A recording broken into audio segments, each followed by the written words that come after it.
everybody. Sorry I'm late. I went to the wrong class, like a dummy. There was me, Kaylin, and two other students in the other Zoom. Ruth, thanks for getting everything going. Did you already share your good news, Ruth? No, I didn't, but I did. I scored a 177. So I'm very excited, and hopefully you'll see more of me soon, and I'll keep being a member of the team. No big deal, just 177 for Ruth. Uh, Yeah. Excellent, Ruth. That will follow you forever. I mean, I don't think that people talk about LSAT scores in legal practice very much, but it is a thing that will follow you into law school and beyond. And you're always going to just know that you killed the law school admission test, which hopefully will give you some confidence in a lot of different contexts down the road somewhere, including hopefully teaching for us. I sent you an email about that. You haven't responded yet, I don't think. I don't think I saw it. We can talk about it later. Yeah. Yeah, I'm interested in what novel classes you might like to teach for us, Ruth, if you're into it. So creative ideas for new stuff. Is there anything that you've been holding on in your back pocket while you wait for your score? Not off the top of my head, but I can definitely think about it. All right, we don't have to talk about it with 100+ people watching, but we are looking for ideas always for new classes to teach in LSAT Demon. So please, you can always just email me feedback. I think that's probably the best way to do it. I'm Nathan at lsatdemon.com, and I want to know what you think about our current classes and planning for other classes that you might enjoy. This is the LSAT June 2021 LSAT study group. Ben shamed me for calling it the LSAT Flex study group on a recent episode of the podcast. And I deserved it. There's really no reason to call this LSAT Flex because the LSAT Flex isn't any different from the online LSAT these days. How many of you, just quick show of hands, how many of you were here last week? Most of you, it looks like. Okay. And last week I had you guys take a pledge to work on the LSAT a little bit every day for the previous week. How many of you took that pledge and were able to actually achieve it? Nice. How does that feel? What's that been like? Somebody talk to me. I see Sarah's got a hand up.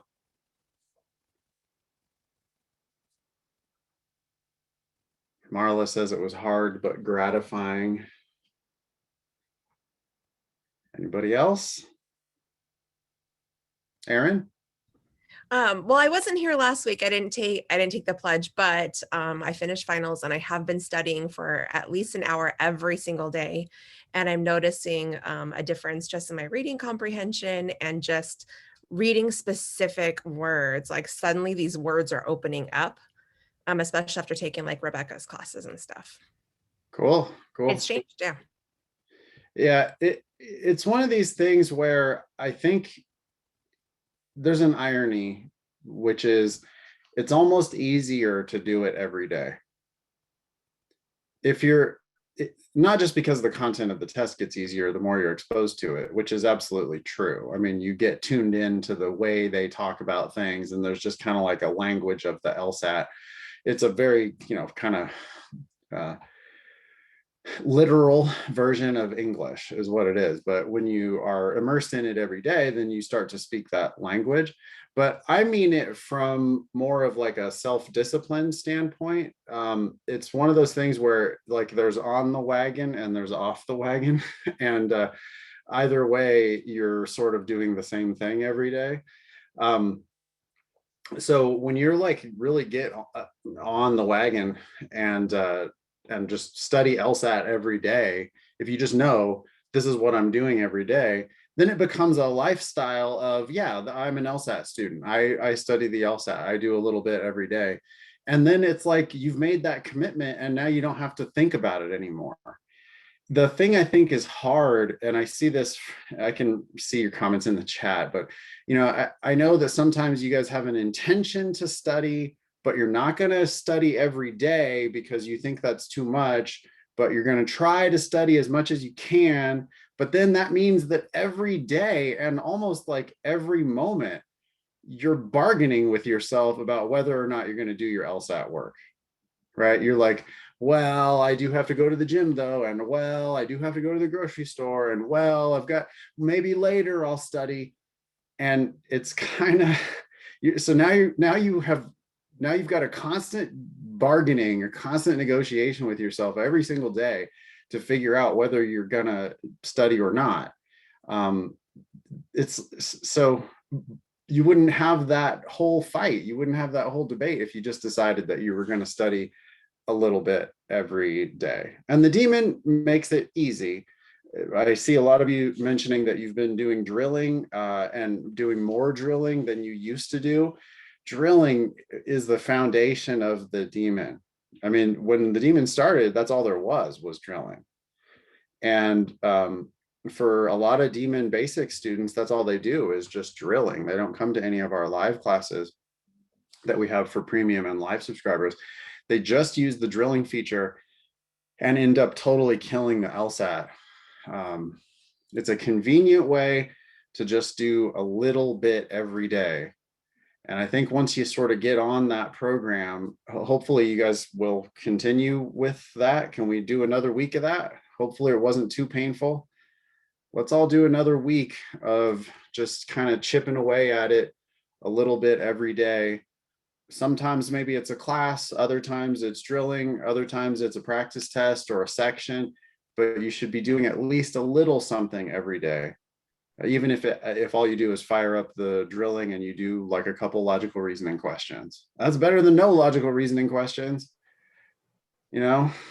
So no excuses. You just kind of got to chip away at it. Ruth, I hope you got an eye on the chat. If there's anything that I'm missing or that I really need to talk about there, I'm kind of following, but it's hard to do two conversations at once. Yeah, I do. Schedule wise, let's talk about this. If we're, and again, quick show of hands, how many of you are already registered for June? Okay. And is anybody still thinking about it? All right, for the people who are still thinking about it, we're right up against the deadline, like right now, right? What's the actual deadline to sign up for June, please? I believe tomorrow.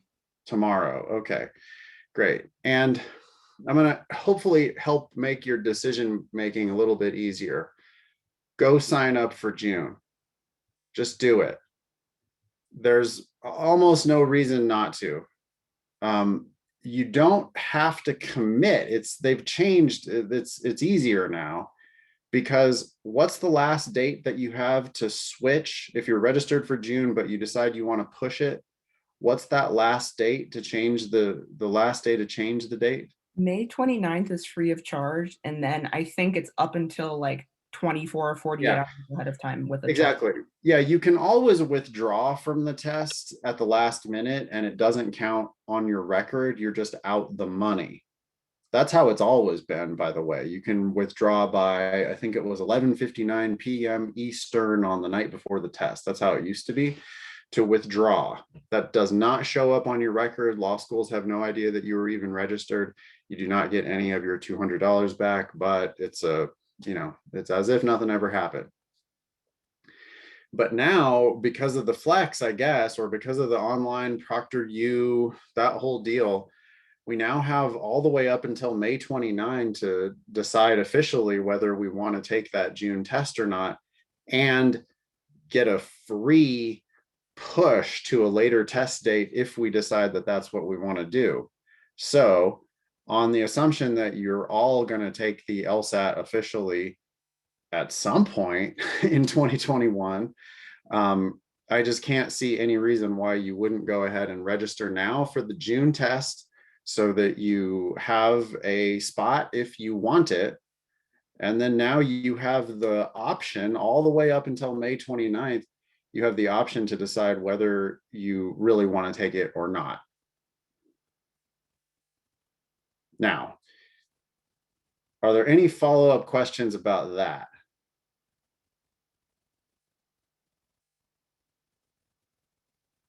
Rebecca, you've got a hand up.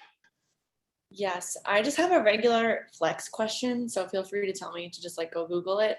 But LSAC, when they confirmed in the email, it's like the test will be administered on several days starting June 12th. So does that just mean, can you take it any time during that weekend? It's not any time, but they're gonna have at least a couple options for you to take it. Okay, thanks. And I don't think yeah, they will have specified days and times, but they don't announce those in advance, or it'll be later. But unless, yeah, I think everybody should sign up. I think you should go ahead and just do it. Larnice got a hand up for a while.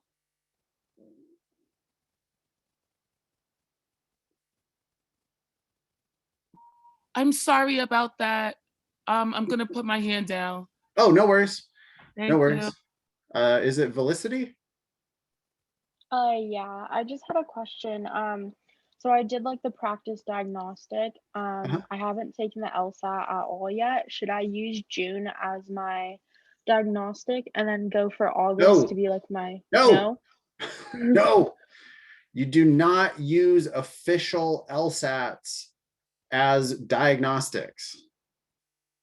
They cost $200. Why would you do that? You have access via Demon Free. You have access to a couple full practice tests. Those are official practice tests. They were the actual LSAT in their day.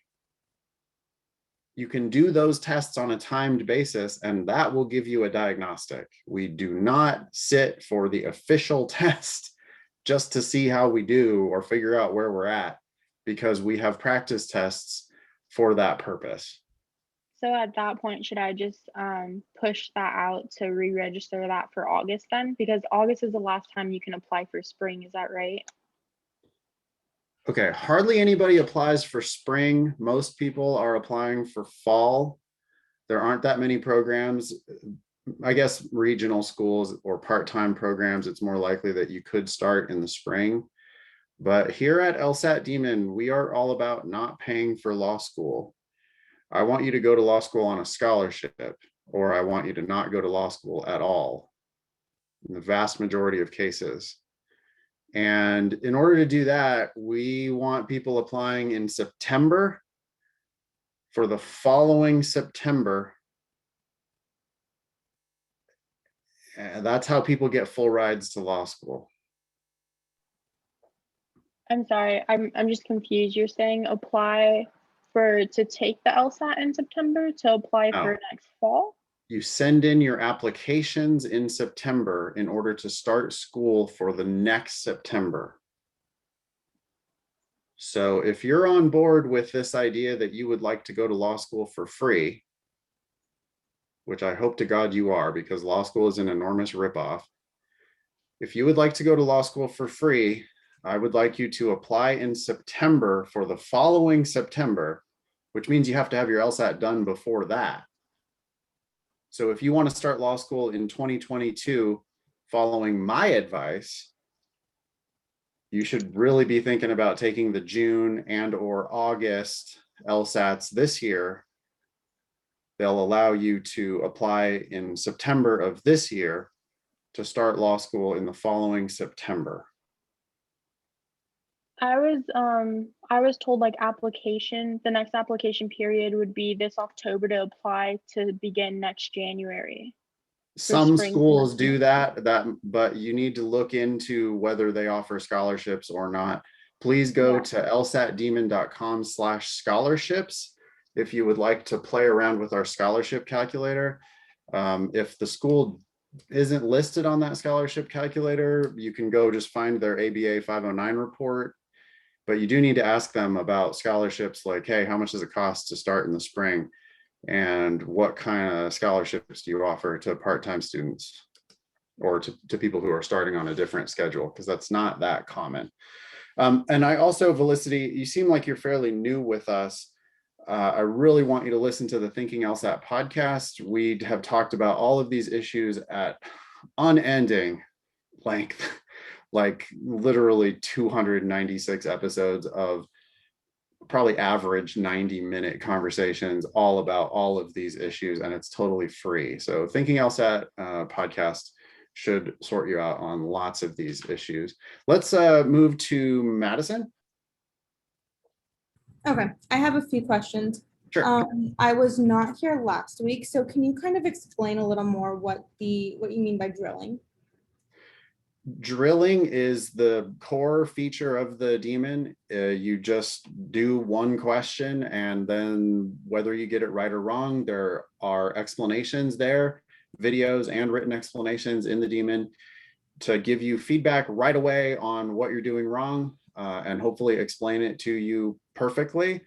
The LSAT Demon also learns from your correct answers and your incorrect answers.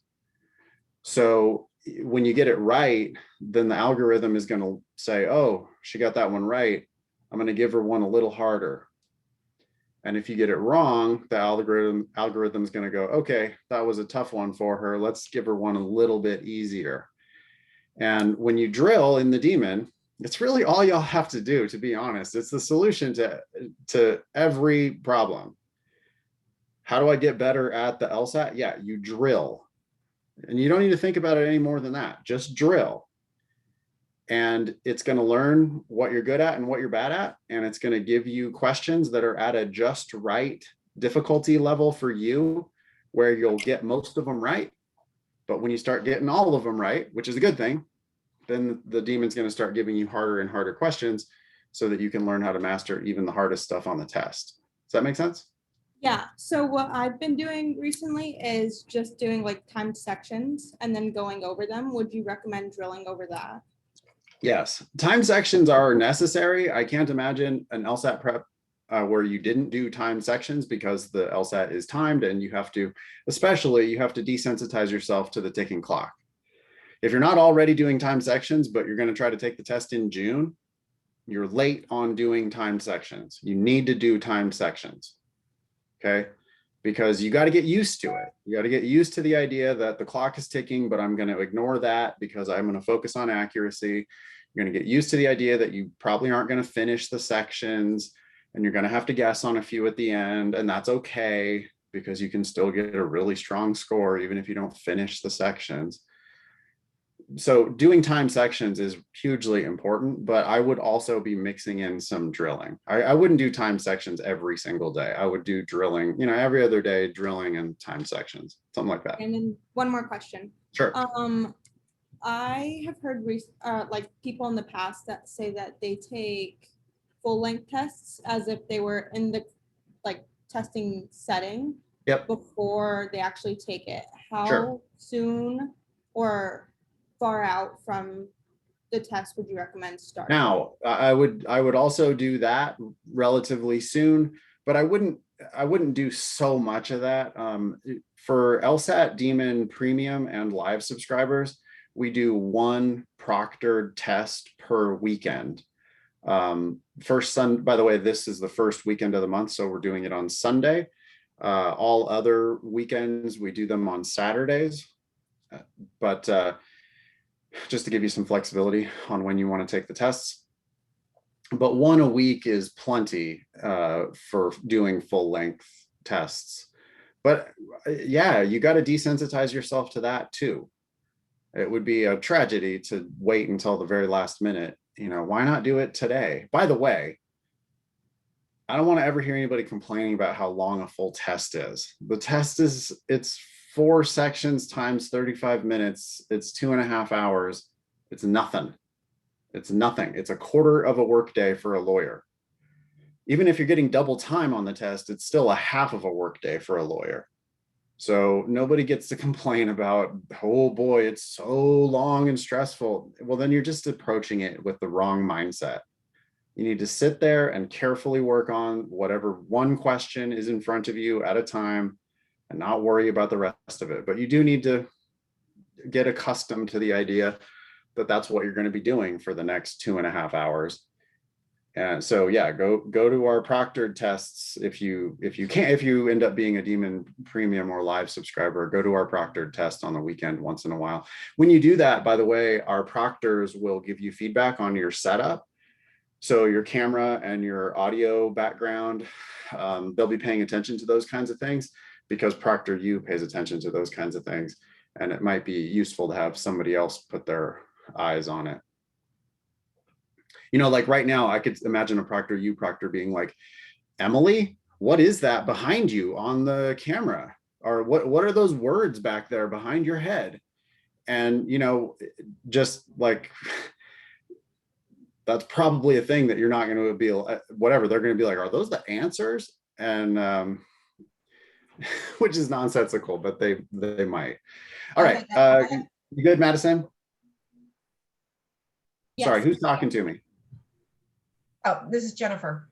Hello. I actually had that happen when I was getting ready for this test, that I was showing her all around the room and all this. I'm down in my basement and I'm in one section of my basement. She wanted me to move everything over to the other side where they can see, she can see the stairwell up. Yeah. I'm saying, well, it was okay when I took it in January. Yeah, and so she also just left it at that.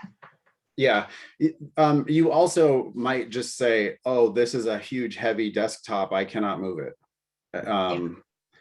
Once they get the idea that you're doing it on a laptop, then they're going to be like, hey, take me for a tour around your whole neighborhood. You know, they get a little weird. But if you're just like, no, it's a giant computer and I can't move this giant desk. Let's see, Michaela, I know you've had a hand up for a while. Yes. So in April, I actually hit my goal score, which was really exciting. But now I'm looking at a higher goal score, obviously, because I'd like to do better. But specifically on LR, I'm finishing the sections and I'm going about -2, -1 sometimes. But I always miss questions in the middle of the section. Is he gone? What? Oh, I lost you on the screen. No. So I always miss questions like right in the middle of the section, like questions like 10 through 15. I almost never miss the questions like on the end of the section. So I don't know how I like refocus to like doing those. I don't know like how. I don't believe you. I don't believe you. I'm almost guaranteed that you're making that conclusion. You're reaching that conclusion on very limited data. I don't think you've done it. That hasn't been happening for 30 practice tests in a row. That's been happening for 3 tests. And now you have inferred a pattern that does not actually exist. Humans are really good at pattern recognition. And that's what has, kept us alive throughout evolution. But we also are too good at pattern recognition. And we frequently draw inferences from small samples that don't actually exist. And so my advice for you, Michaela, and I'm sorry for saying I don't believe you. I believe you that has happened. I don't believe that that's going to happen in the future. But anyway, those questions that you missed probably have something to teach you. And my bet is that it's like, hey, Michaela, you weren't very careful on this one. Okay, so maybe like a slowing down thing too. Well, that's my universal advice for everybody all the time. Y'all just race through the test and then you don't understand it. And then it gets hard and then it gets taxing. If you just slow down a little bit, you'd realize that it makes sense and then it would be easy and fun. And that's our primary message in all of our classes at LSAT Demon. How about Shardisha? Hi.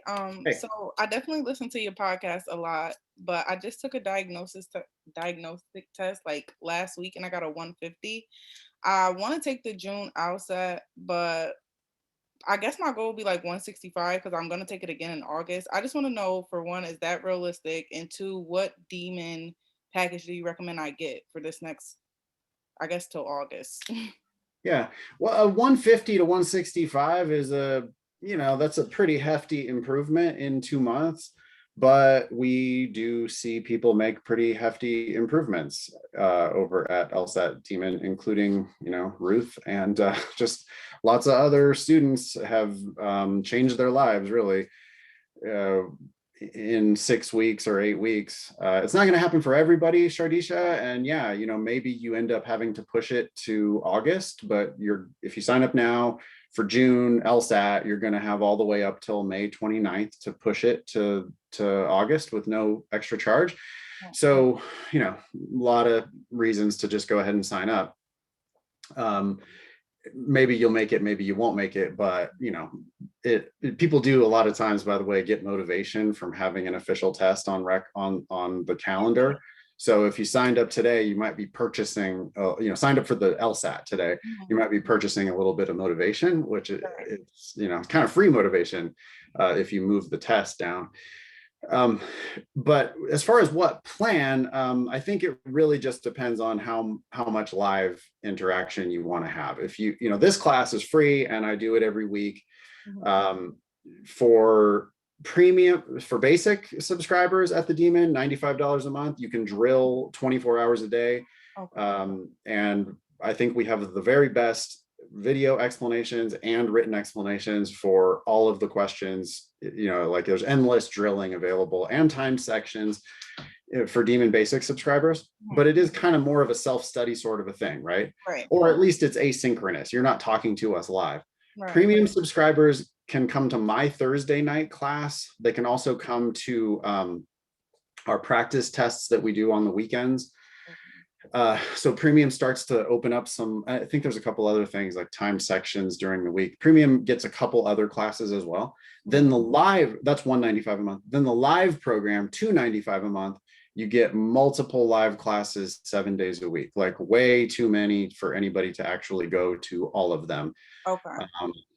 Or at least we never recommend that people come to all of them. But there's classes at all different levels and on all different topics and just spread out throughout the entire week.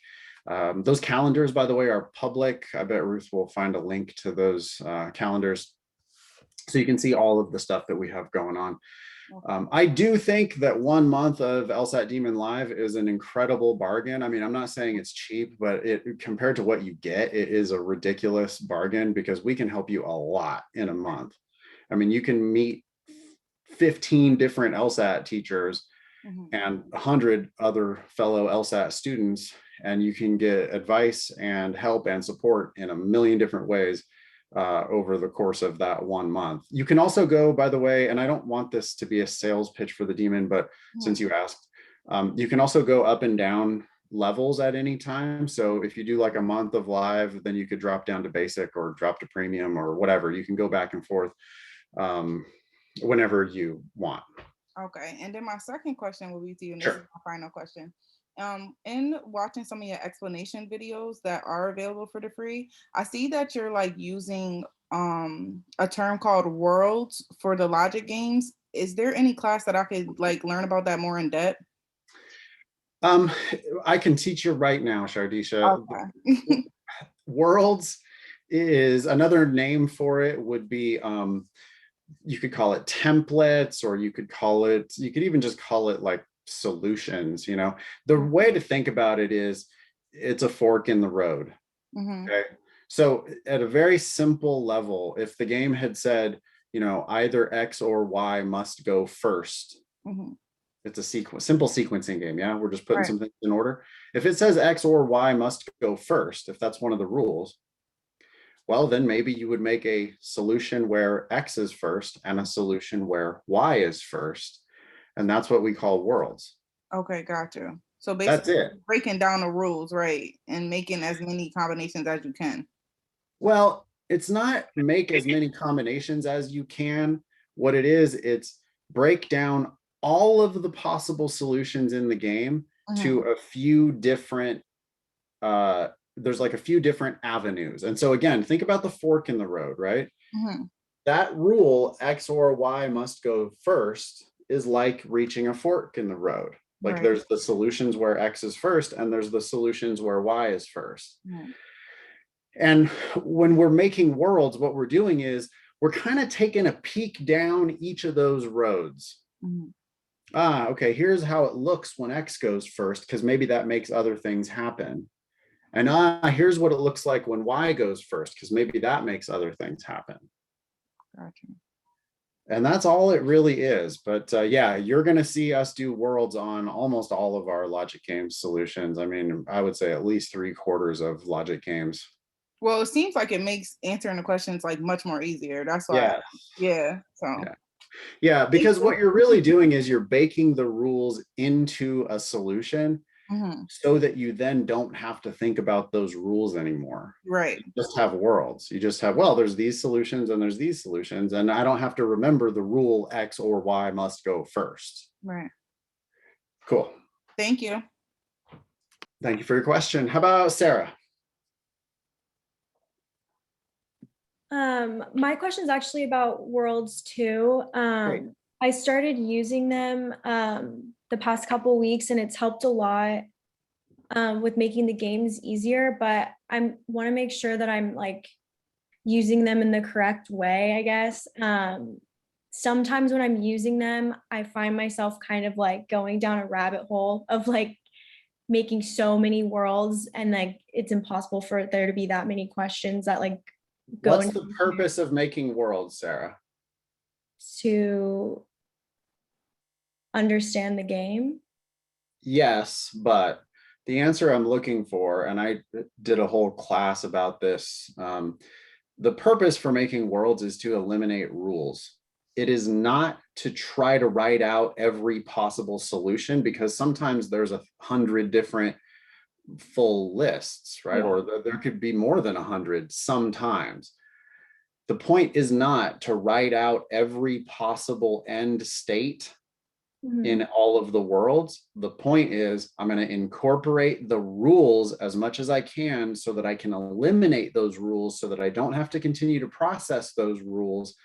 And there might be flexibility. There will be flexibility in one or more of your worlds. It's really rare that we get all the way to totally completed worlds. What we get is, oh, everybody remaining is now a wild card. Gotcha. So is there like, I guess, specific game types? I've noticed like for grouping games that sometimes it's a little more difficult. No, I never talk about game types. You're doing the wrong thing if you're thinking about game types. Instead, you should be solving a unique system every time with a unique solution every time, and it has nothing to do with the game types. Worlds sometimes crush all different game types, and you just need to get better at, there is an art to the world making, to deciding when to split and when not to split. But just remember, the purpose of making worlds and the purpose of splitting worlds is to eliminate rules. So what rule am I eliminating by making this split? If I'm not eliminating a rule, then I probably don't want to make that split. Okay, that makes sense. Thanks. Cool. How about Molly? You've had your hand up for a while. Hi, Nathan. Another question about games. So when I'm drawing games in the Demon, is it a better use of my time to keep going until I get stuck on something? Or even when I get 100% of the questions right, do you think it's worthwhile to watch a couple of the videos and see how you and Ben attacked it? If you've got a sense that you could have done the game in a more efficient way, then sure, watch those videos. But it sounds like you're on the right track. I mean, you should, I'll tell you the one thing you can't do. The one thing you can't do is just sit back and watch the videos without doing anything on the paper yourself. You absolutely have to get the scratch paper out, get the pencil out, and work it through yourself. And probably what you want to do is hit pause. I mean, if I just give you the first move, you probably can figure out the whole rest of the game from there. The first move or the first couple moves, which, by the way, there is no one right first move. It's just like, what'll happen is you'll see me in a video go, well, I don't know, how about maybe we could try worlds based on this, and then I just start with 2 templates, or sometimes 3 templates or 4, whatever, but I start with a couple worlds. And at that point, if you feel any kind of like a click, like, oh yeah, that makes sense, okay, then hit pause. and then do it yourself, because you've really got to learn how to do it by yourself, not just passively follow along as I, present the whole solution to the game. Mhm. So it sounds like it's probably more productive to do that on games where I did get stuck, because otherwise it's kind of easier to sit back and say, oh, that's cool, you did it that way, but I already did the game. Yeah, but I mean, I also want you to do games, the same game in different ways. Like you did the game and you got them all right, but it took you 8 minutes. Well, I might have done the game a different way where it took me 4 minutes. And you should get in the practice of like, oh, I figured it out, but maybe there was a more efficient way that I could have figured it out. Your problem, everybody they're always like, well, I ran out of time on game 3. This game 3 was really a problem. And it's universal that I'm like, no, let me look at game 1. Let me look at game 2, because I'm sure there were shortcuts there that you didn't take. And yeah, you ran out of time on game 3 or game 4. And yeah, you might be able to get better at that game. But your real problem was this easier stuff that you just didn't find the shortcut to. Thank you. All right. How about Lanika? Hi, sorry, I had to unmute myself. Yeah. My question, I guess, is kind of weird and vague, but it's just something I keep running into. I'm assuming that I must have problems reading the paragraph and diagramming, because say on group games and mixed setups, once I get into the LSAT, I just seem like I can't move. Like when I'm reading it, I feel like I'm stuck and I don't know where to start to diagram, and it's affecting my score dramatically. But yet on my practice test, I'm able to do it. It's kind of weird. Wait, you're saying this only happens on the official, like the... Well, it happens with both, but of course, like if you're on, say, like LSAT Demon or Blueprint, you can keep taking practice things and I'll learn it, and say I got like a 147 when I took my previous practice test. But then when I took the LSAT, I guess when it comes to applying it to the test, I don't know. It's like, I feel like it doesn't seem like it's the same type of question, if that makes sense. It seems like I'm learning something new and I didn't learn it before and I can't figure it out. My hypothesis, Lanika, is that you're just not very good at the content of the test generally. Okay. 147 is not like, if you're scoring, the average score for people taking the LSAT is right around there. It's like right around 150. But there is so much you don't understand about the test if you're scoring 150. Even people who are scoring 160 or 170, there is so much that you don't understand about the test. Okay. Let me ask Ruth. Hey, Ruth. Yes. How much did you learn about the LSAT in the time that, like when you went from 165, let's say, to your eventual 177? I mean, how much was there that you didn't really get? I mean, that for me, that was basically all of the learning, was those 10 or so points. Yeah. What do you mean by that? Like my initial diagnostic was in the low to mid 160s. And so I really had to grind, especially on games, but also on LR. Yeah. See, conditional reasoning. so consider this, and this is Ruth's a good example. I mean, Ruth is atypical because most people don't start in the mid 160s. I did. Many of our LSAT Demon teachers did. That's how you end up being an LSAT teacher. But not all of us. Some of us actually scored much lower than that on our first practice tests. But for people like Ruth, she scored 165 or whatever on her first diagnostic without any prep whatsoever. And what that means is she's a careful reader who expects to get questions right, who just figures that shit out. And I never want you to lose that. Okay, that's a critical, it would be a critical fail on my part if I taught you so much theory that I drummed out the natural ability of somebody to just read it carefully and pick the right answer. But to go from 165 to 177, That's where Ruth had to actually learn all kinds of technicalities about the test. For example, what's the difference between a sufficient assumption question and a necessary assumption question? Or for example, on a strengthen question, does that prefer a stronger answer or a weaker answer? Or logic games, probably you need to practice a ton of logic games until you get really good at it. But anyway, to circle back, Lanika, to your question, your practice tests were the actual official LSAT in their day. Okay. So there's nothing new on the new official test. Every next test that you take, it's the same thing as all of that previous stuff, just kind of repackaged into a different box. But Ruth didn't know anything about the LSAT when she was scoring 165. You scoring 147 indicates that you know nothing about the test. Okay. Which is okay, because that's where you're at right now. That's fine.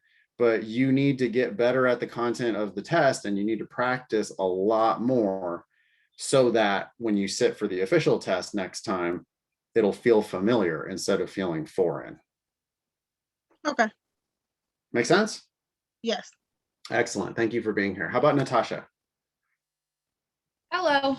Hello. Okay, I have a couple of questions. So I'm on Demon Live right now, and I've been going through that, but so my thing is I go back and forth between going through like the lecture, if you will, to going and drilling.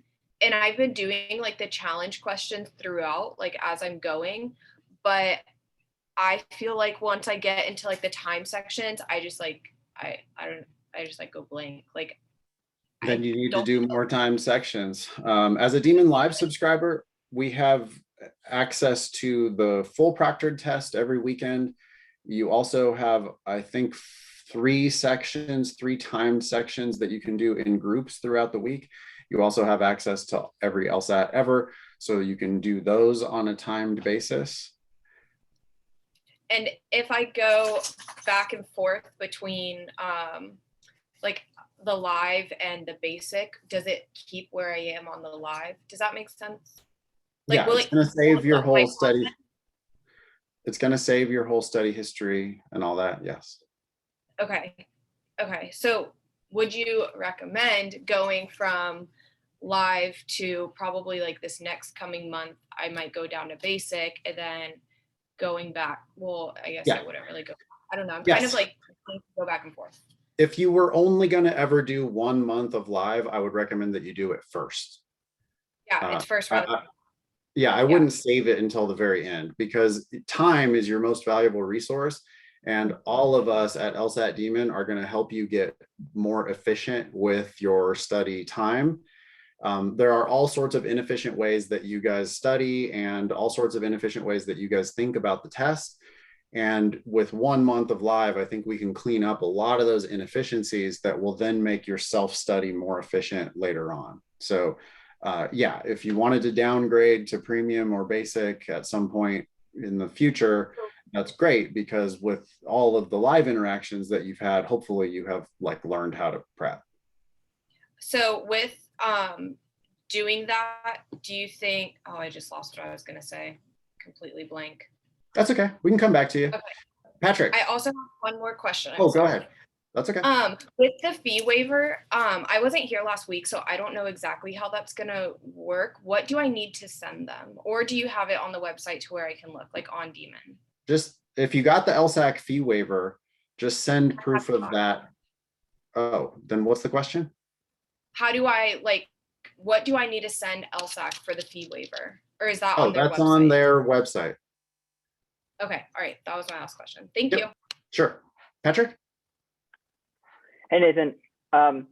So basically, I'm registered for the June test, and I'm just trying to figure out how to best maximize my time in order to get from, I'm like at like a 169 to like 170 range, and I'm really like 175 plus, like that's the only, score I'm interested in. And so I'm just trying to figure out, like, is the best use of my time, because I do have a very busy schedule with work and a master's degree, stuff like that. And so I'm trying to figure out, like, is it better to do drilling for an hour, or is it better to do a time section and then review for the hour? Because on the weekdays, I really only do have that one good hour to, you know, devote to it. One good hour is definitely enough to make progress. I would be doing a mix of drilling, timed sections, and classes if you're able, like this one. A mix. I would never do all drilling, and I would never do all time sections. I would do a mix of those things. And especially at your level, Patrick, it is important that you get the right kind of expert help on the questions you're missing. The truth is, y'all, if you're scoring anything less than 160, you're not being careful enough. You need to slow down. You need to read more carefully. The correct answers make perfect sense. The wrong answers make no sense. You're picking nonsense answers if you're scoring anything less than 160, okay? For somebody like Patrick, who is now knocking on the door of 170 and can't quite get in there, Patrick is probably being very careful on most questions in order to get that high. In order to get up into the high 160s, you do have to be pretty careful. But now, Patrick, I think that there are issues that you just don't quite understand. Watch the videos in the Demon, read the written explanations in the Demon, use the ask button. And if you're at any of our classes, you gotta be brave enough to unmute yourself or put a hand up and just ask. The more specific, the better. Like, there's a question that you don't understand. I can't figure out for the life of me. I've been reviewing it for a half hour and I can't figure out why the credited answer is D. B looks good to me. How is it not B? Why is it D? Those are the questions that are really going to move the needle for you, Patrick. And it's like, it's just one more question. That's all you need, is one more question, you know, per section. And it's going to turn that 169 into a 170 something. And that's what you should really be focused on, is like, ask more detail oriented questions about the stuff you're missing. Thank you. Katie?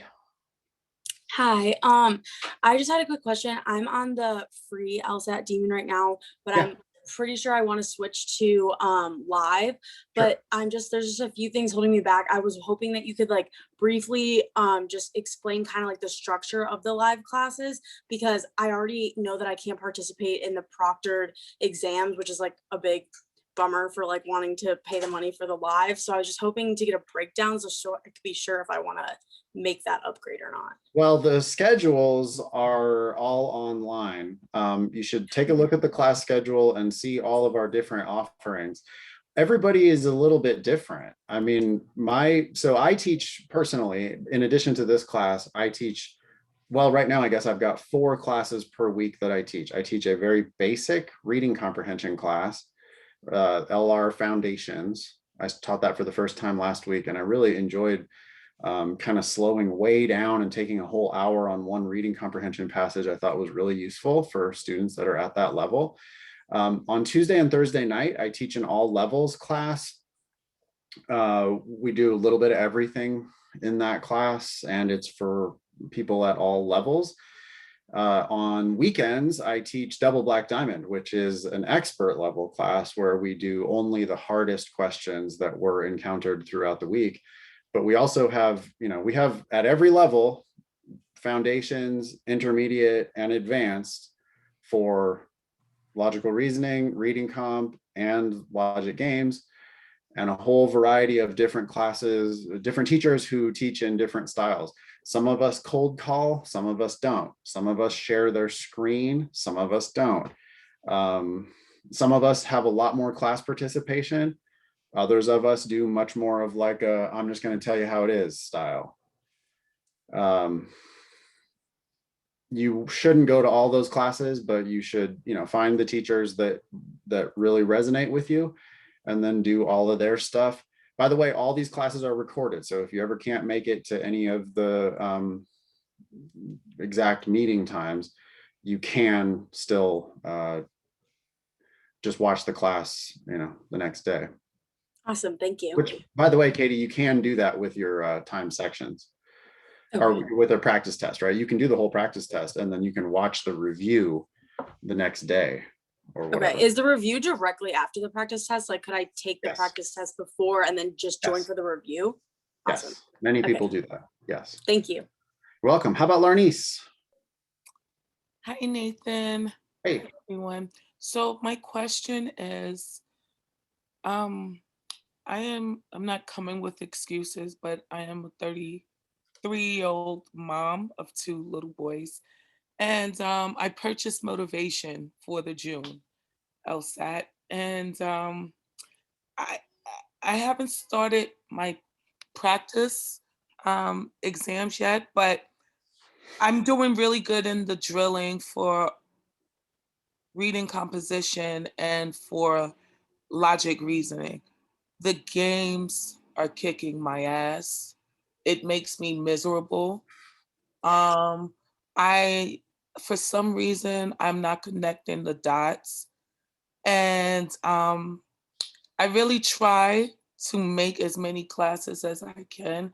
I turned on my camera for courage and stuff, but Nathan, I have to take the June exam. I have No, to. you don't. Quick show of hands. How many of you had their hardest time on logic games when they first started studying? Almost everybody. Let me get another show of hands. How many of you are of those people? How many of you now find games to be the easiest of all 3 of the sections? It's a lot of overlap, Larnice. It's a lot of overlap. My point is, games are bewildering to new students almost universally. Games are also by far the easiest section on which to improve. People go from, I've seen people go from 3 points in a timed section to 23 points in a timed section on the games. I've never seen anybody do that on logical reasoning. I've never seen anybody do that on reading comp, but I have seen people do that on games. And it's just a matter of, you've got to put in the work. How many tests have you done, Larnice? How many sections of games have you done? I've not done any tests. And you're just at the very beginning of all this. You are a brand new, you're a virgin if you have not done time sections. It's been a while since I've been a virgin, but listen, my point is, I am trying to, do you think that it's a little bit ambitious for me to take? Yes. You've barely started your prep. I know you think you need to take June, but I don't think you need to take June. You need to do practice tests, timed practice tests, so that you can be realistic about what your actual scores are. Okay. You have between now and May 29th to decide whether you want to take the June exam. So for now, let's plan on you're going to take the June exam. But you need to start doing timed practice tests right away. And you need to be really realistic about what your scores are and how you're progressing, and then decide whether you want to actually sit for that June test or not. Can we do this, this meeting that we're having again next week? This meeting is a recurring meeting. Okay. If you signed up for this, you're already signed up for next week's version of the June 2021 LSAT study group. Okay, thank you. All right, one more question. Sorry I couldn't get to everybody. How about Francis? Thanks. I just had a quick question. I took the test and I just got a point higher than I did in a couple months ago. So a few months ago. So I'm kind of plateauing, and it's reading and a little bit of LR, but mostly reading. So I know that the advice usually is to like slow down and try and understand it word for word and the root of the problem, but I'm kind of like plateauing, and I'm gonna take it 2 more times, but I'm kind of at the point of like, I'm just looking for advice how to get past that, because I kind of wasted a little bit of time, I feel like, for the last 4 months, because I've only got a point higher than the previous. Are you really drawing the conclusion that you have plateaued on one data point? No, I mean, when I take practice tests, I get everyone right for the games, but I don't get them. I usually am doing like 6 or 7 wrong on the reading comp, and then like 3 or 4 on the LR. Yeah. The place where you're dropping points is the place where you need to improve. So you need to dig into each one of those mistakes. For every question you missed, you made 2 mistakes. You picked a wrong answer, and you also separately failed to pick the right answer. And it's sloppy. When you missed a question, it's almost always because it's sloppy. All y'all, you're sloppy. You're not getting paid like a lawyer because you're not behaving like a lawyer. If you missed a question, you've made 2 mistakes on that same question, and that's just not lawyer shit. You have to stop that. So Francis, for someone who, you think you've hit a plateau, I don't care about the end result on the 120 to 180 scale. Doesn't help us improve. What helps us improve is every single mistake you've made, dig deeply into that question and make sure you figure out exactly why the right answer is right and exactly why the wrong answer is wrong, and think about the 2 mistakes that you made. Why did I pick that wrong answer? Why didn't I pick that right answer? We have to clean up those mistakes. That's the only way, you're going to break out of your plateau. Does that make sense? Yes. Okay, I have to go to my normal Thursday night LSAT class for premium and live subscribers. I'll see some of you on the other side. I also wanted to make an announcement. Double Black Diamond is now moving around on various days and times throughout the week or weekend normally. This weekend, my Double Black Diamond class is at 2 p.m. Pacific, 5 p.m. Eastern on Sunday. And I just wanted to make sure that everybody had that. You can go register for that right now if you're a Demon Live subscriber.